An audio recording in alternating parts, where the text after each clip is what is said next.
class, we presented some of the basic notions that I operate with and that might be familiar or close,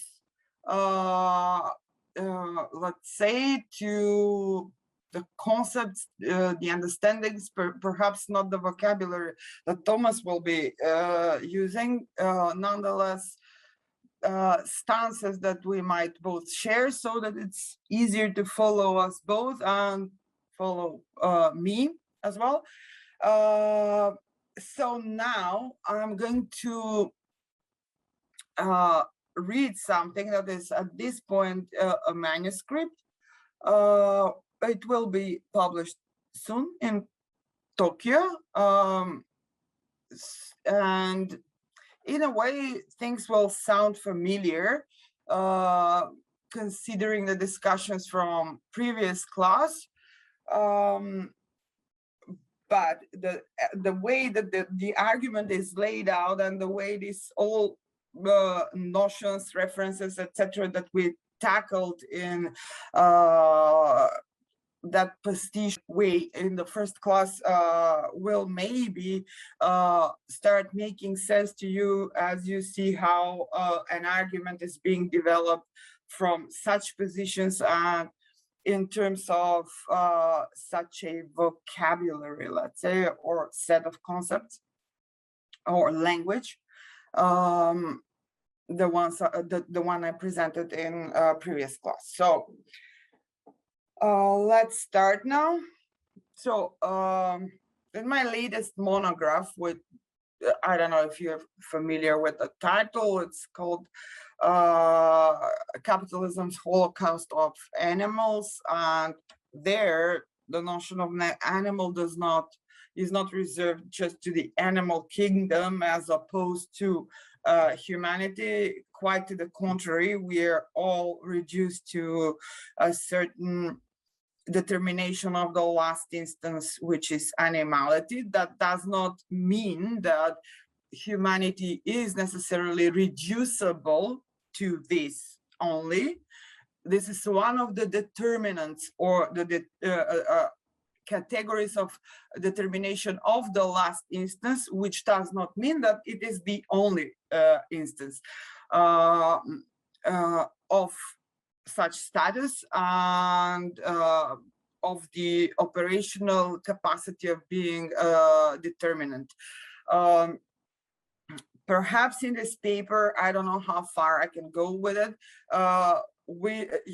It will become clear how Marx himself operates with determinations of the last instance. So even though this is Althusser's and Laruelle's notion, they operate with this term or syntagma, let's say, a compound of terms. So even though the formulation itself can be attributed to Althusser and Laruelle, perhaps only or exclusively, as you know, the authors that are mainly operating with this notion in a very similar sense, and one indebted to Marx's theory on science or philosophy attempting to be science, or perhaps an accomplished science. That remains to be discussed, and we can discuss it further on, as perhaps in the last class, the fifth session that we share with Thomas. So yeah, they operate with this notion, and you might be familiar with the notion, but Marx himself has something very similar, like determinations or determinants, and he insists in particular in Grundrisse that they are plural. These are plural compounds that determine a certain notion as, he says, concrete, not so much material as concrete, as opposed to abstraction. Nonetheless, he operates with the procedure of abstraction, of course, but in a way that is different from that of the rationalists indebted to the idealist tradition, or let's say classical rationalism, that is founded upon this divide or dichotomy between material and the ideal, or the mental, if you would choose to call it that way, or transcendental. So this is a different use of the notion. It is a procedure in a way, a formal procedure of thought, which in a way departs from certain generalizations that, according to him, are too spontaneously taken as abstractions in a supposedly scientific way. He detects this type of abstractions in, let's say, French sociologists, for example, like population or wealth or similar. He detects the elements of, you know, the unexamined layers of thinking there in those generalizations that posture as abstractions, or that are abstractions in the sense he criticizes, in the ontological philosophical sense, in the sense we discussed in previous class, one identified in the philosophy of Hegel, for example, or Feuerbach, for that matter, but then proposes that one arrives to a certain instance of concreteness, which is brought forth by this plural or multiple determinants of the last instance. And from that point on, from the concrete onwards, he extrapolates the abstraction. So abstraction, arriving at an abstraction, is the product of a certain formal procedure of thought, and and therefore is the product of the human cognitive labor, not only politically. I am not emphasizing this only in the political sense of the word, but also in the sense of, let's say, the ontology. Let's call it tentatively the ontology, even though one wonders how whether the term works in this case, considering the reservations of Marx toward philosophy as such. Nonetheless, let's say that they are relevant in this, in the absence of a better term, let's say that they're relevant in this sense as well.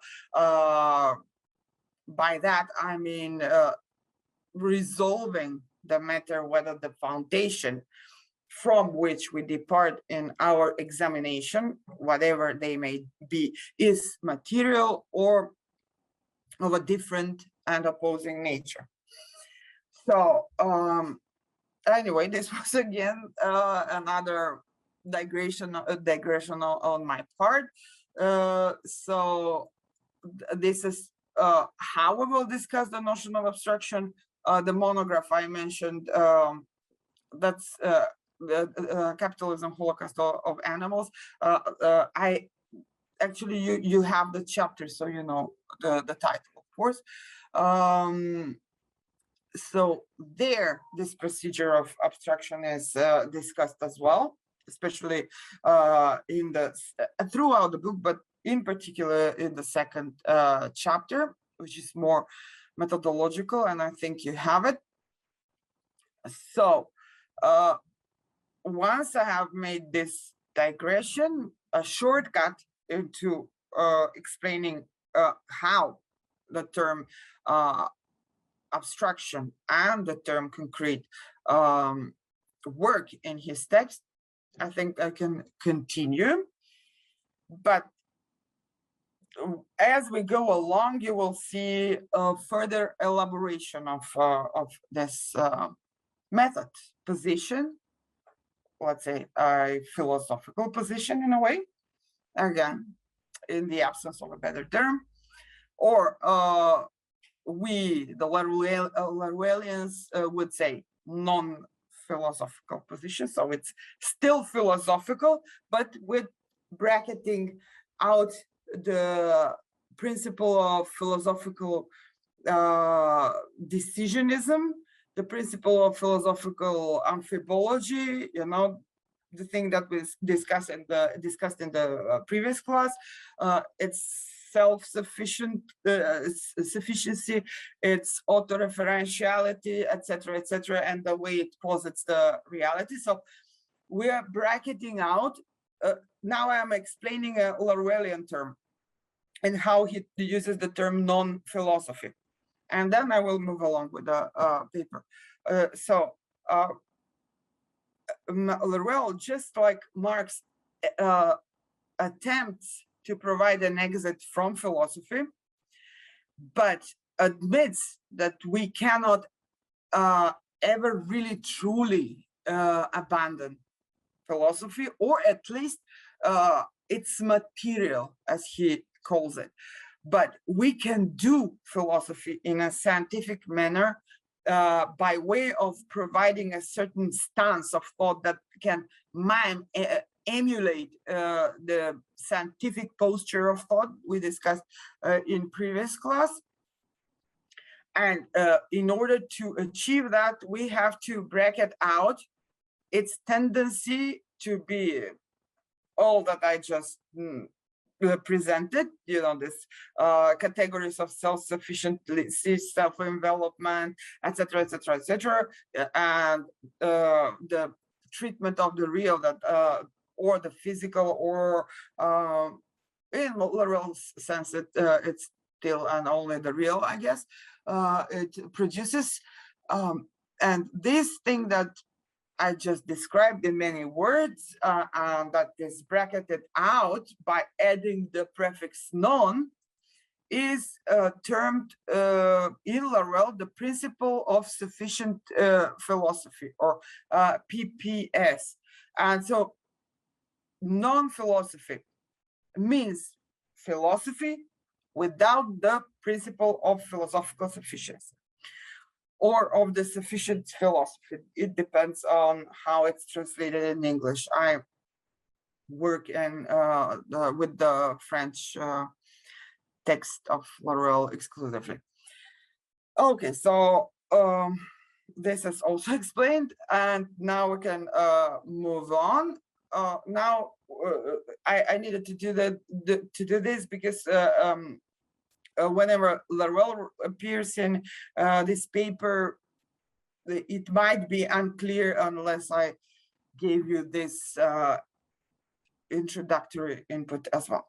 So, okay, so in the latest book I mentioned, I have engaged in a comparative reading of Marx's method of political economy and Saussure's Ferdinand de Saussure, so the founder of structuralist linguistics, political economy, and Saussure's method of structuralist linguistics, mainly because I have detected a similar method of inquiry and producing abstraction, starting with the concrete in order to arrive at the formal abstraction, and only as the result of examination that is an execution of the act of abstraction.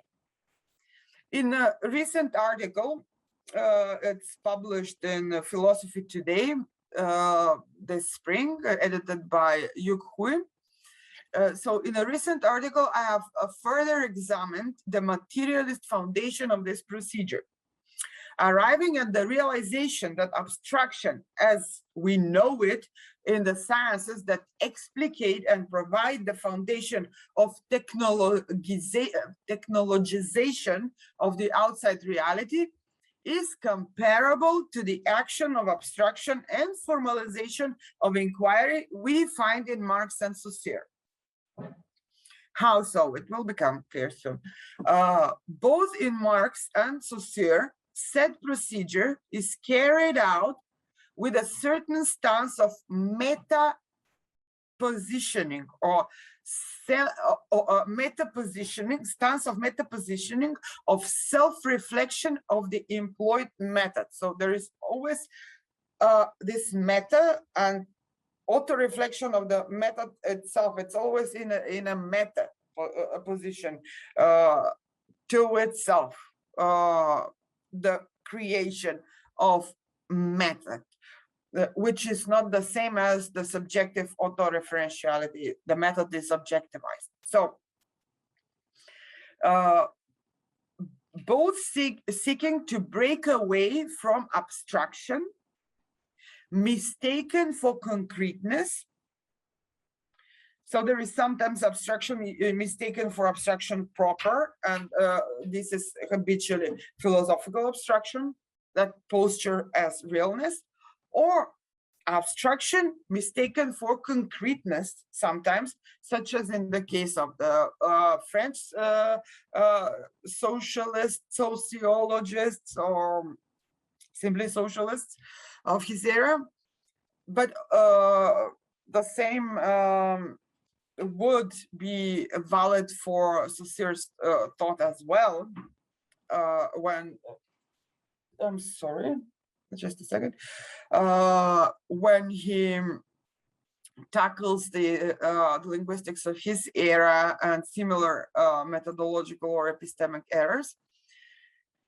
Okay, so this is a method that is meta in a way of a self-reflection of the employed method, both seeking to break away from abstraction, mistaken for concreteness, from ideal form, mistaken for reality. Instead of, by this I mean the example I gave you last time from linguistics, like you have an ideal P, but you have all kinds of pronouncing real P in phonetics, for example. So this is an example from linguistics, but you can apply it to the discussion of economics.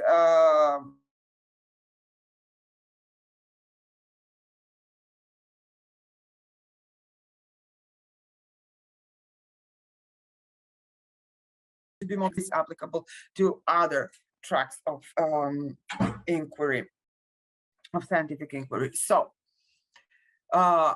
both Marx and Saussure seeking to break away from abstraction, mistaken for concreteness, from ideal form, mistaken for reality, instead of being treated as an analytical model, in order to extract the abstraction from the material form of the object of study. And this sense, Marx is indeed similar to Aristotle, I would say. The process of abstraction is carried out in a similar way, and abstraction has similar status. It's kind of molded out of the material that is being observed, the hypokeimenon and hyle, that kind of produce a certain form that you can then examine. So in that way, or as Tzu Chin-to in one of our seminars, open seminars, said, it's like, you can just take it out from reality and, detach it from it and look at it as an independent thing, but it still comes from there. That's how it is in Aristotle. Tzu Chin's talk was on Aristotle, but it's not very unlike what I'm describing here when discussing the method. I find very similar in both Marx and Saussure. So Both are seeking to break away from abstraction mistaken for concreteness, from ideal form mistaken for reality, instead of being treated as an analytical model in order to extract the abstraction from the material form of the object of study. It is thanks to Francois Laruelle's non-philosophical rendition of Marxism that I have been able to arrive at such possible reading, including the comparative conjunction with Marx and Saussure.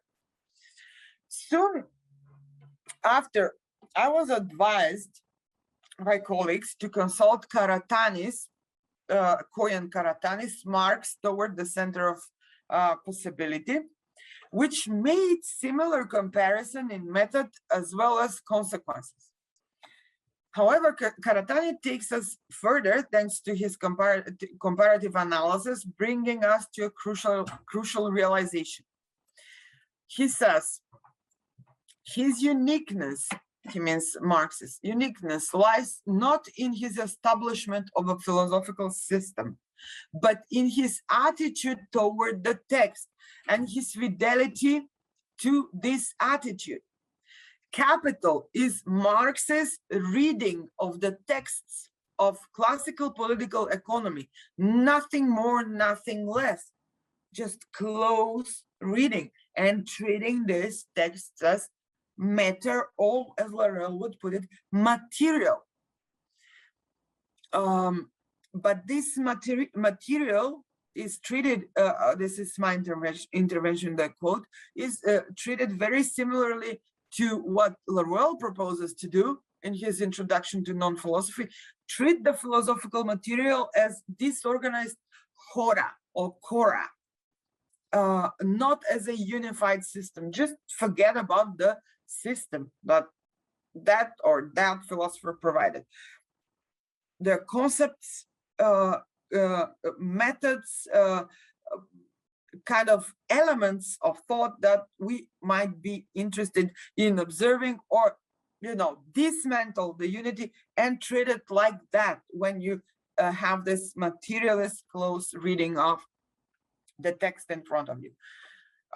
That's how you do philosophy non-philosophically, as Laruelle would say, or through the principle of principle that goes beyond or abandons the principle of sufficient philosophy. So, as I said, the non refers to this.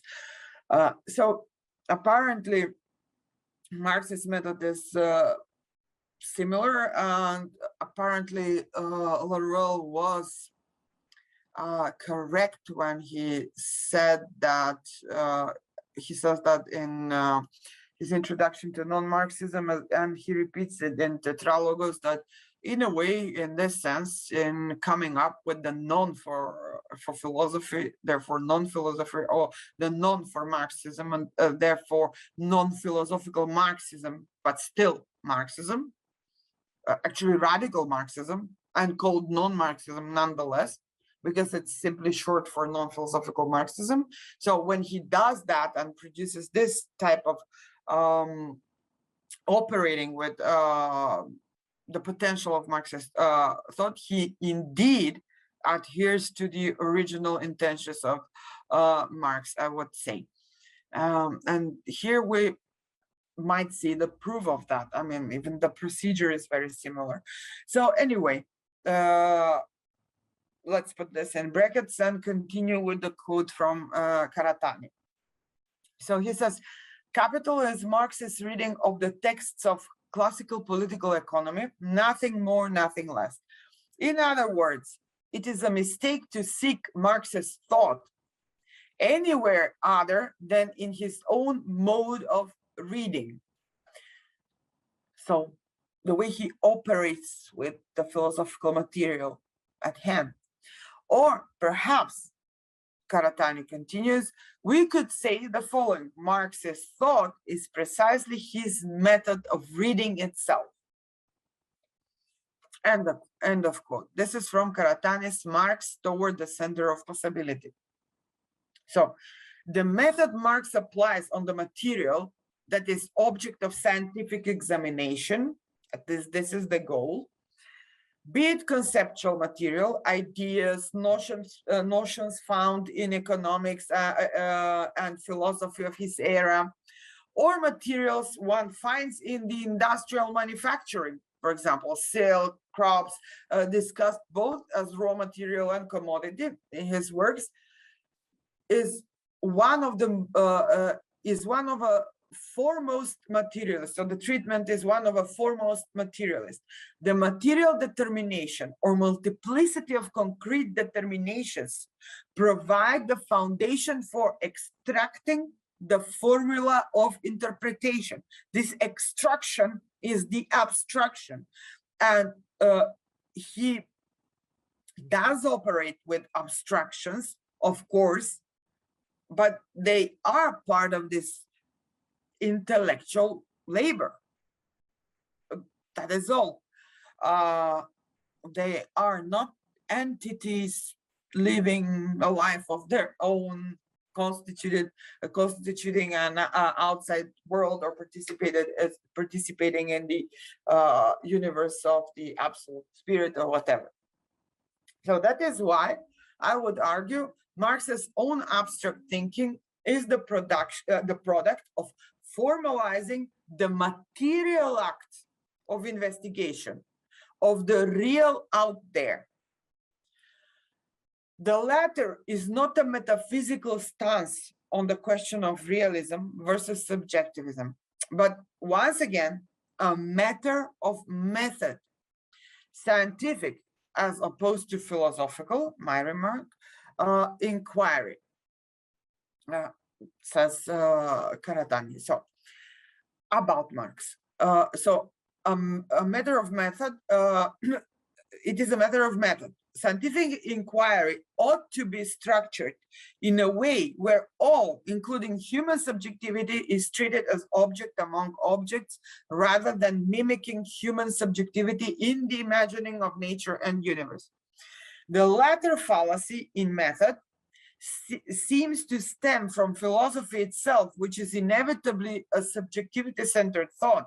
We conclude, after close reading of Critique of Hegel's Philosophy in General, from the manuscript of 1844, German Ideology, written in 1846, and Grundrisse, produced in 1857-1858, but published in the Soviet Union in 1939.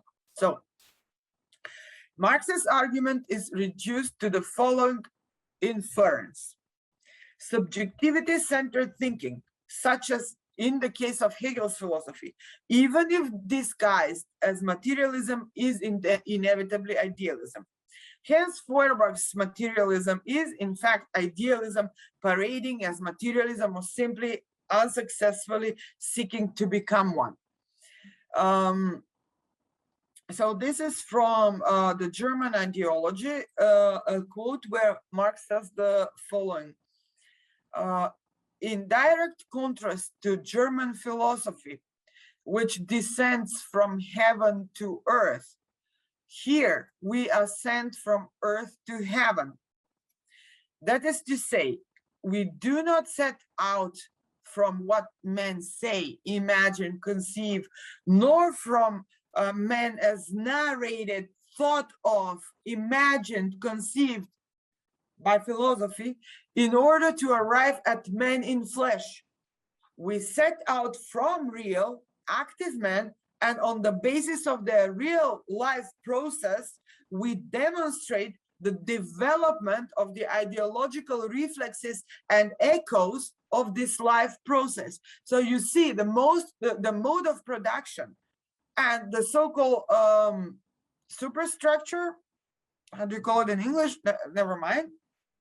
You know, ideology, etc. I guess superstructure. They are enmeshed. They're part of the same material base. You cannot artificially disconnect them. So when you speak of economics, you speak of political economics and of politics and of a political worldview, and it's in a way, well, philosophy still, in spite of all of the attempts, or philosophy in parallel to the production of some sort of science, in this case political science.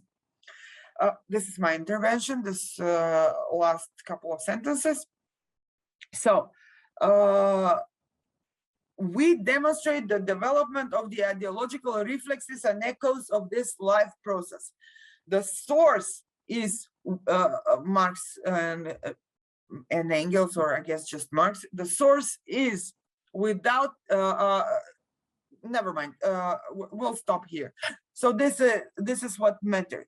We set out from real active men, and this is where he discusses economic production, and on the basis of the real life process, which concerns them as workforce, as labor force, as wage laborers, etc. So the status of a commodity form in a way as well. So economy is part of this discussion. When he says real life process, and once we approach them in this way, we demonstrate the development of the ideological reflexes and echoes of this life process. And there you go, there's the ideology, there is the superstructure. So it seems that Marx is, it is so, argues Marx, because it remains trapped. So this unsuccessful seeking to become materialism, if you're a philosopher, it remains so trapped in idealism. We talked about that in the previous class, because it remains trapped in the philosophical vicious cycle of autoreferentiality, a human thought dealing with itself as if dealing with all existing reality. So Feuerbach, in this sense, remains an idealist because he never abandons philosophy. And there is a quote from Marx here, where he says, the chief defect of all hitherto existing materialism, that of Feuerbach included, is that the thing reality is conceived only in the form of object of contemplation, but not as essential. Okay, let's skip that. Hence, in contradistinction to materialism, the active side has, in contradistinction to materialism, the active side was developed. So in Feuerbach himself, when he doesn't talk about the passive side of reality, when he speaks of subjectivity, for example, of the active side, he speaks in terms of idealism, because it is developed abstractly. And it is done so because he never quits philosophy. And he says this thing further on in the same chapter. But let's not go into quotes from just one source now. So according to Marx, one has to anchor one's reasoning or contemplation of the world in the real and sensuous in order to claim a materialist foundation of one's thought. At this point, it becomes evident why one would liken Marx and Saussure, mainly in the method of abstraction, but also due to the shared decentered ontology. Decentered because human subjectivity is not at its center. In structuralist linguistics, you also have this automaton, basically, of signification that kind of regulates itself. And one can speak of a subject based on this epistemology. Saussure doesn't, but one can speak of a subject based on such an epistemology, and one does speak of such a subject in structuralist terms as a declared structuralist, for example, Lacan. And their subject is merely an effect of this self-regulating automaton of signification. So, and it is like that in Foucault as well. Post-structuralism has really twisted this original idea, obviously. So, subject is merely an effect of the not self-sufficient, self-sustaining, self-regulating automaton. Language is, or economy is, in Marx's sense. So it becomes equally evident that Marx and Laruelle share the same stance toward philosophy and provide a similar exit from it, or rather from its principle of sufficiency, seeking to establish science of humanity, as well as embrace the realist axiom. Laruelle has proclaimed the affinity of this project with that of Marx, and I told you about that, so I won't waste time on that. So for me, the comparative interrogation into the methods of Marx and Saussure has become possible thanks to Laruelle, Laruelle's rendition of Marx and treatment of philosophy. Okay, Karatani takes a slightly different route, but it seems like he comes to a kind of a similar conclusion to the one I propose in the book, at which I arrived thanks to combining Marx and Laruelle and Saussure as well. What runs capitalism is a certain logic of value production, assigning value to material and immaterial realities, which is something that comes down to acts of signification. So that is how we can liken the methods and also compare the modes of producing abstraction out of this methods of investigation. So now Karatani argues that Marx's path is one had no one had yet taken. That is what he says of Marx. And it consists in the ability to materially ground the most abstract of things, the operations of value production, as a process of signification. Okay, this is taking it a bit further, taking Karatani a bit further and closer to my reading, but it's really true to his original text. I just don't have a quote here to demonstrate it. It might appear further on. So the operations of value production as a process of signification, as an act of the transcendental that by way of reflection or auto-projection overrides the material process of production. We seem to be facing a contradiction.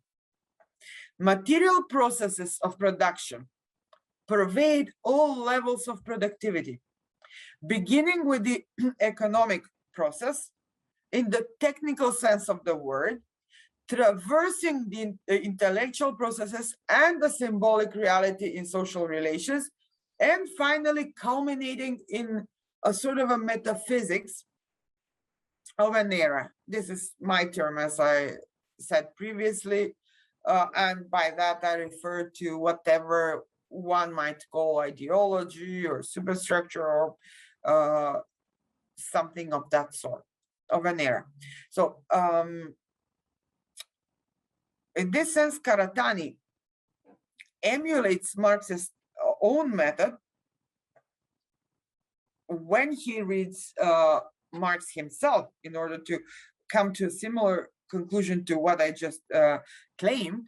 In this sense, Karatani also emulates Marx's own method while reading Capital in order to excavate an entire philosophical project embedded in the formal and empirical argumentation of a political economy. The practice of investigation whereby the crudest material facts are observed in a manner that seeks to identify a pattern of social relations that is further refined through investigative scrutiny and transposed in interpretive algorithm yields a formalized path of knowledge. the observed coarse reality or materiality becomes an ever attenuated projection, transcendental transposition, ever more abstract from the material. You know, like when he discusses silk or whatever, Marx in Capital, and then arrives at this perfect formulae. So I would say Karatani identifies, is able to identify, see this method in Marx himself, because he in a way emulates Marx's method. So he does the same thing as Marx does with his own material of discussion or examination. So here, when discussing the coarse materiality, here I'm referring more directly to Marx himself. So coarse materiality becomes an ever more attenuated projection, transcendental transposition, ever more abstract from the material, while being determined by it of the last instance, as well as referring to it in the last instance. This category of abstraction, in terms of its very origin and function, is the opposite of the dreamt of by all philosophy, as per Marx, as per Leruel, and not only, namely abstraction as a matter of ontology, rather than of epistemology or method. Even when conceived in the latter sense as epistemology, in philosophy, it is still subjected to its ontological nature and status. Thus, abstraction is presumed to be rational in the classical and fundamentally philosophical sense of the word. Is abstraction necessarily rational, like in the way of making sense that is relevant to us, humanity? That is the question I would like to ask, and I'm kind of asking here. So abstraction is presumed to be rational in the classical and fundamental philosophical sense of the word. So reason, rationality, devoid of emotions, superior to them, excarnate, superior to everything carnal. Does abstraction necessarily have to be superior to everything carnal? Is it really opposed to emotions, etc.? Is this not the 16th century psychology? Are these presumptions not already refuted by contemporary neurosciences, for example? Okay, let's continue. So this kind of reasoning perpetuates the perennial philosophical contempt for the physical, stemming from the times of Greek antiquity, beginning with Parmenides. Epistemologically, it does operate in a similar way to that, to its ontological nature. It is treated as if a self-standing entity, constituting a universe of its own, independent of the physical world, yet ruling the otherwise senseless physical outsideness, as if there were a rational cause in the reality that needed to be discovered. So there, you know, rational cause in the outside reality that just stands there and waits to be discovered.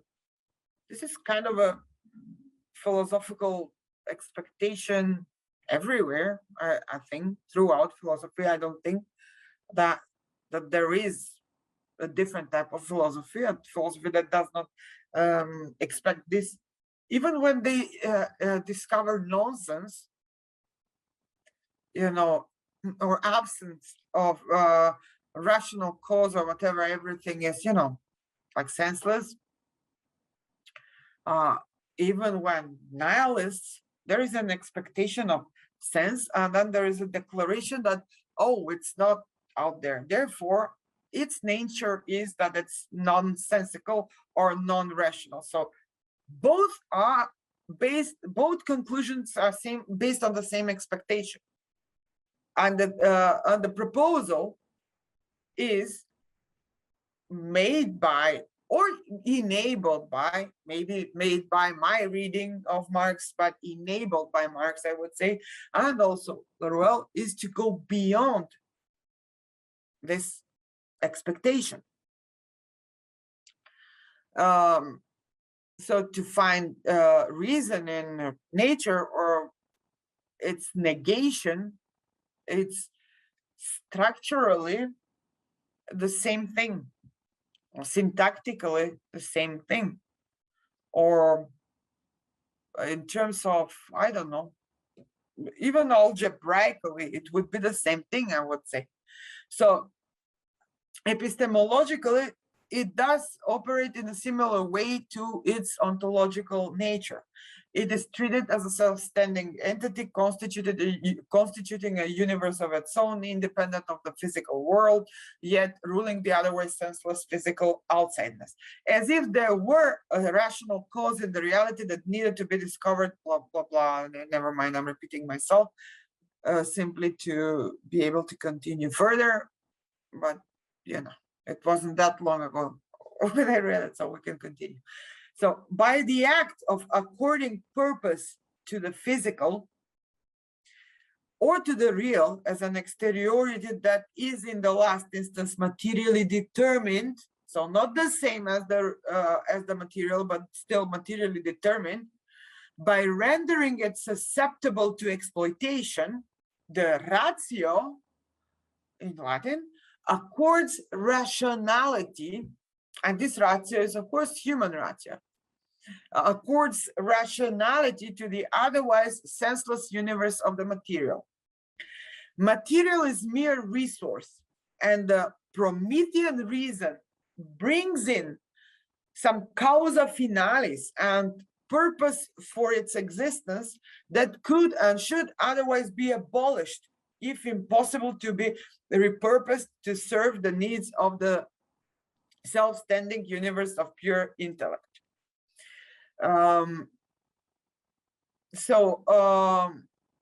It kind of follows that if there isn't this causa finalis embedded in the senseless mess of materiality, then it's kind of, you know, ought to be abolished. I mean, or to accord it purpose would mean to turn it into resource for reason or value production, be it intellectual value, be it money, you know, like, you know, in this sense, philosophy and capitalism operate in a very similar mode. They're basically the same thing in a way. I don't know if there will be enough time to explain that. But it's, you know, the chapters I sent you from the book, it's all about that, explaining how capitalism and philosophy are very similar, if not structurally the same modes of, you know, not just reasoning, but constituting a universe. So such would be the reasoning of the relatively, so this consequence, it ought to be abolished unless repurposed.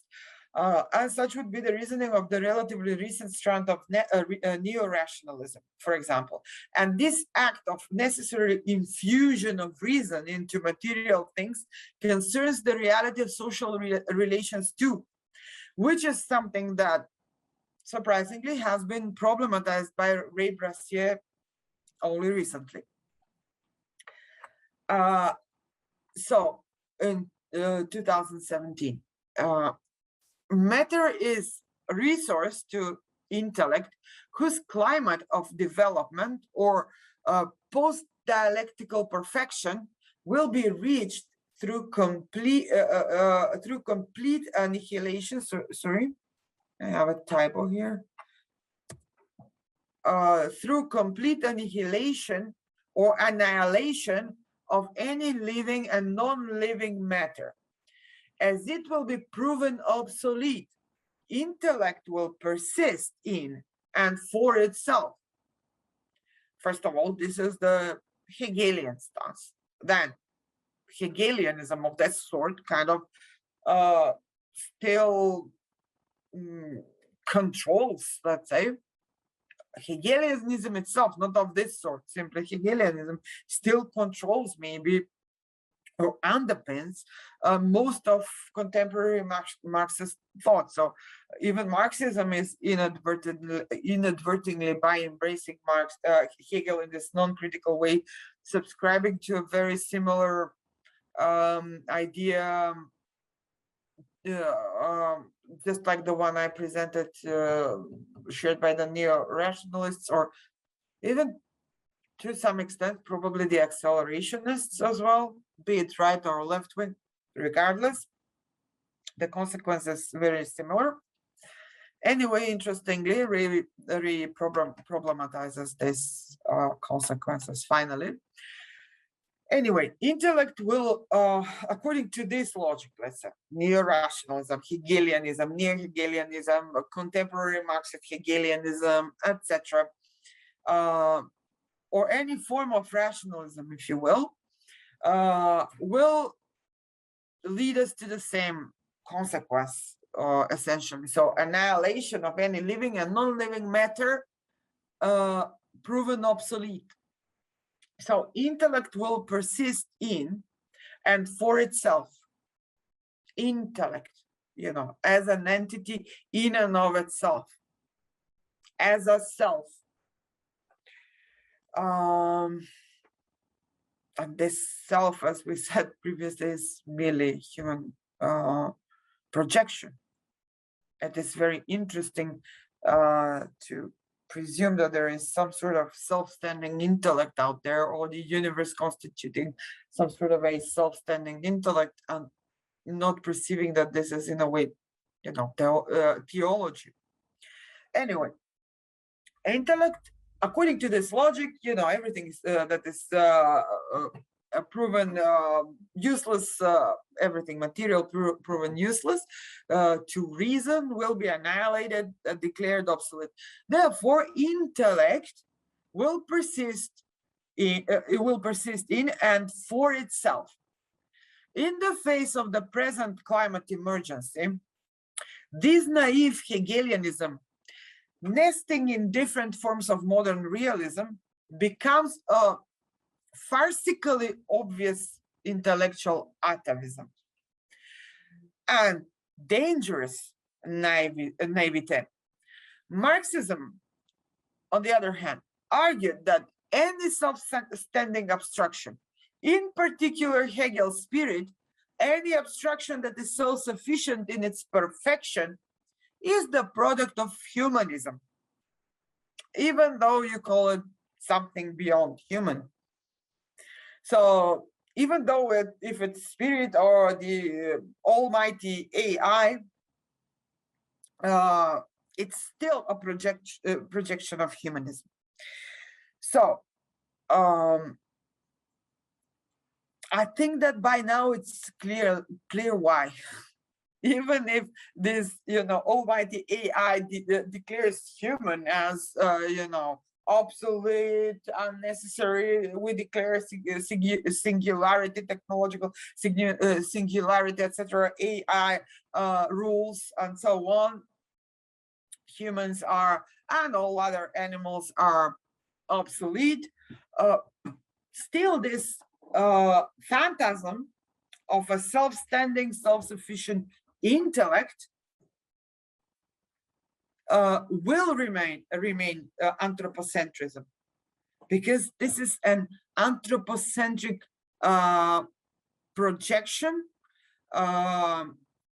ultimate phantasm of humanity transcending itself into some sort of, perfect, self-sufficient, universal intellect. So whether it's produced as, technologically, or, is expected through Hegelianism, it's not very different. So Marx argued that this abstraction, in particular Hegel's spirit, is the product of humanism, as I just said, or anthropocentrism.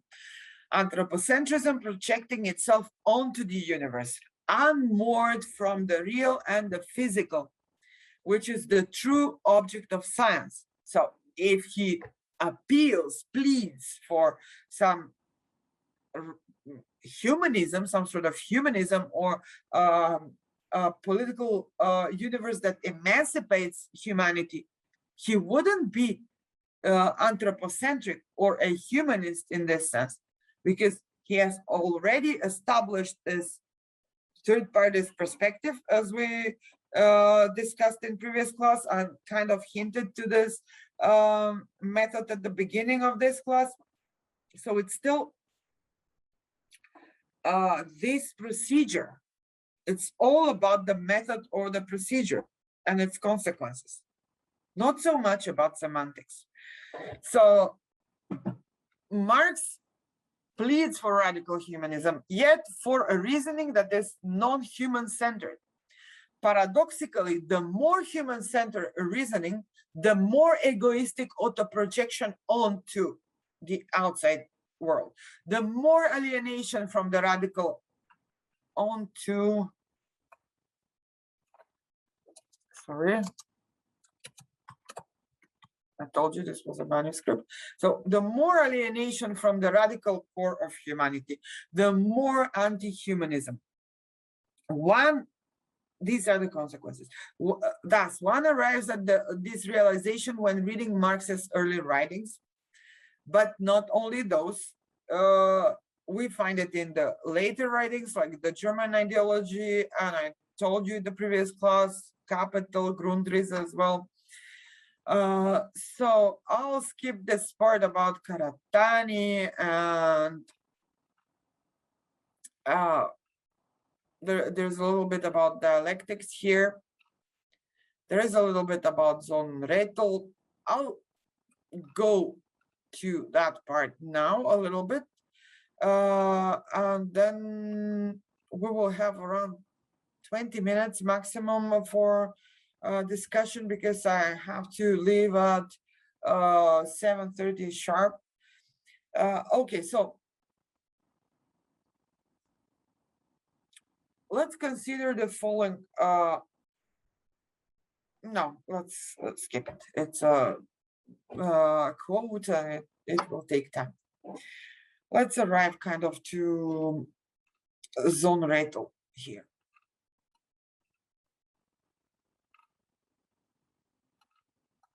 I think we spoke about the fetishization and reification in previous class, right?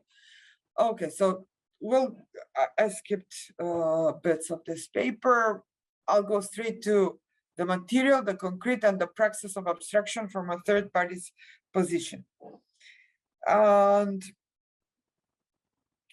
I will take like 10 minutes of your time so that I speak a bit more about this in a more systematic way. I keep hinting on these questions on Zonrettel, but never systematically really explore them with you, so I'll do it now. So every materialist project, or realist for that matter, that builds on Marx's legacy should establish a materialist epistemology of the speculative too, or of that which is immaterial or intellectual, argues Zonrettel.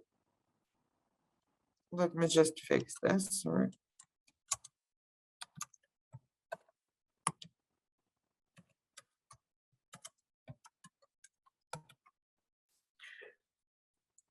So this is what argues Zonrettel in his book Intellectual and Manual Labor, Critique of Epistemology.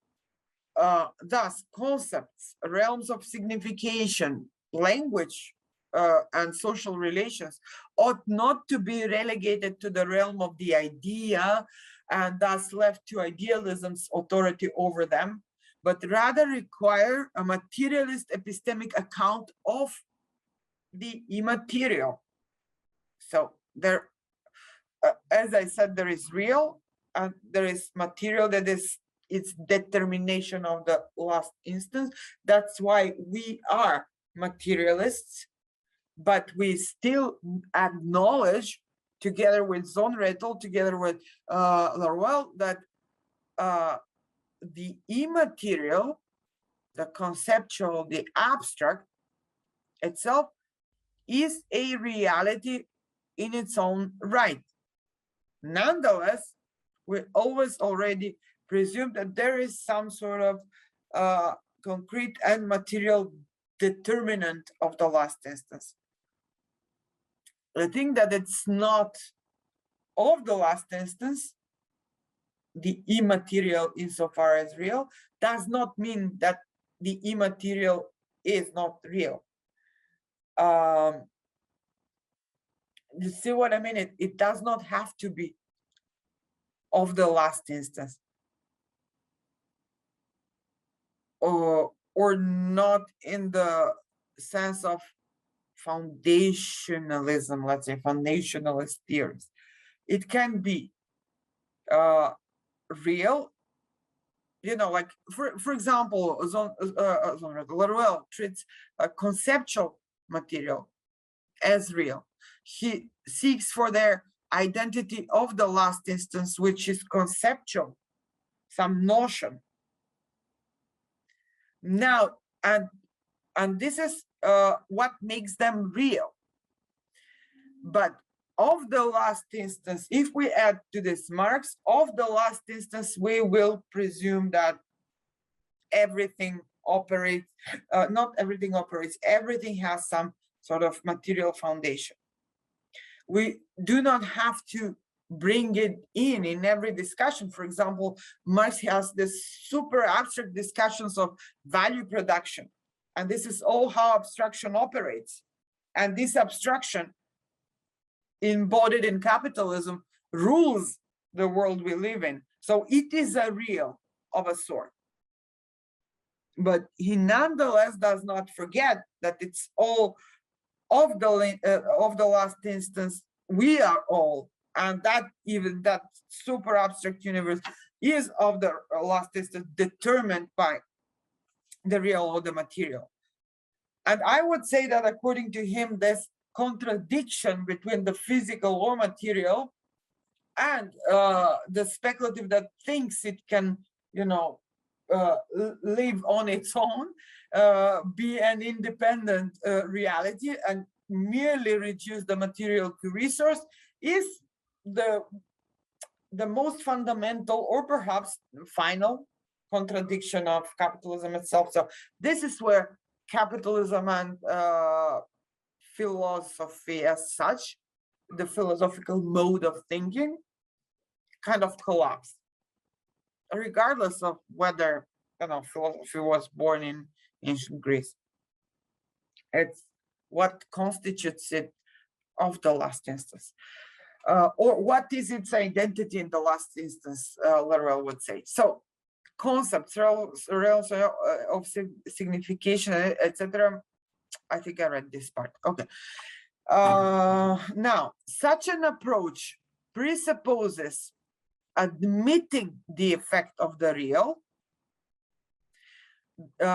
So admitting the approach I just proposed, building on Zonrettel, on Laruelle, and founding or grounding all of that in Marx. So such an approach presupposes admitting the effect of the real the speculative realm might have. However, without the assumption that the material can be replaced by the speculative form of the real as the determination of the last instance of anything. In this sense, Zonrettel's extrapolation of an epistemology from the heart of Marx's project, deployed in intellectual and manual labor, ends up at a similar position vis-a-vis the notion of the real as Laruelle's project, which is, so it's similar to the conclusion of Laruelle's project, which is not surprising as both Laruelle and Zonrettel embrace Marx's dictum: submit thought or the abstraction to the real and to the concrete, rather than the other way around. I think I read this quote last time about Feuerbach and his false materialism.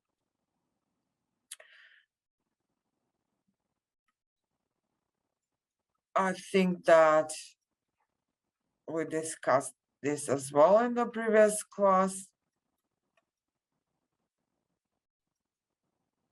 Okay, so let's just speak for a few more minutes about value production, language, and how the analysis could be similar or completely homologous as method in its structure or in its syntax. So in an attempt to approach Marx's concept of value as matter of language, while retaining the presupposition of its material foundation, we have to resort to Karatani's proposal to read Marx's consideration of value through Saussure's theory of language. So we have to concur with Karatani, but not just Karatani, others have done it previously. Maybe not previously, but have published a similar approach previously. Anyway, let's grant Karatani now the relevance of this proposal to read Marx's consideration around value production in terms of Saussure's theory of language. So Laruelle's method of cloning developed in introduction, he calls it cloning, cloning of the real. So his method of cloning developed in introduction to non-Marxism would have brought us to the same conclusion.